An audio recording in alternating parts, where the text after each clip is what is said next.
जय हिंद प्यारे बच्चों। आज हिंदी का पेपर जो हुआ है, तो चलिए आपको इसका आंसर बता दें। पेपर आप मिलान कर लीजिए 801 FA। ठीक है, तो चलिए स्टार्ट करते हैं। पेपर बहुत अच्छा आया है, जैसा बताया था वैसा ही हुआ है। पहला क्वेश्चन है, सिंगार स्मंडन के लेखक कौन है? गोसाई विठलनाथ। बी वाला ऑप्शन मिला लीजिए। सदल मिश्र की रचना कौन सी है? तो इसका ए वाला ऑप्शन है नास्कितोपाख्यान। शुक्ल युग की समय सीमा क्या है? तो शुक्ल युग की समय सीमा जो है 1918 से 1938 तक। सी वाला ऑप्शन। कहानी की दृष्टि से छायावाद युग को क्या कहा जाता है? तो प्रसाद युग कहा जाता है, जयशंकर प्रसाद के नाम से पढ़ा। उसके बाद है गद्य की विधा नहीं है, कौन सा नहीं है? आलोचना, खंड काव्य, नाटक, कहानी। तो खंड काव्य नहीं है, बाकी ये सब है। बी वाला ऑप्शन ये सही हो जाएगा। उसके बाद है अगला नेक्स्ट क्वेश्चन, पांचवा, कि रीतिकाल की काव्य धारा नहीं है। तो ऑप्शन डी वाला रीति रिवाज नहीं है, बाकी तीनों है रीतिबद्ध, रीति मुक्त और रीति सिद्ध। तीनों ये जो है रीतिकाल की काव्य धारा है। भूषण की रचना कौन सी है इसमें? तो शिवा भवानी उनकी रचना है भूषण की। ए वाला ऑप्शन सही है। उसके बाद द्विवेदी युग का नाम किस साहित्यकार के नाम पर पड़ा?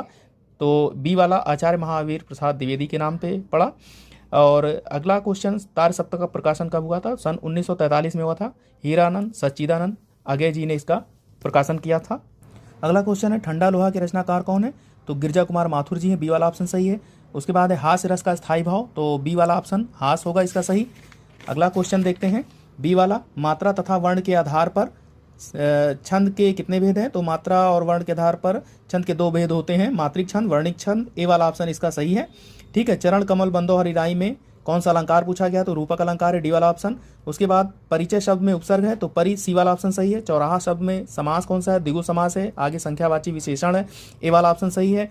आंसू का तत्सम क्या होगा? अश्रु होगा। ए वाला ऑप्शन सही है। उसके बाद चंद्रमा का पर्यायवाची नहीं है, चंद्रमा का पर्यायवाची सी वाला देव नहीं, बाकी शशि राकेश निशाकर है।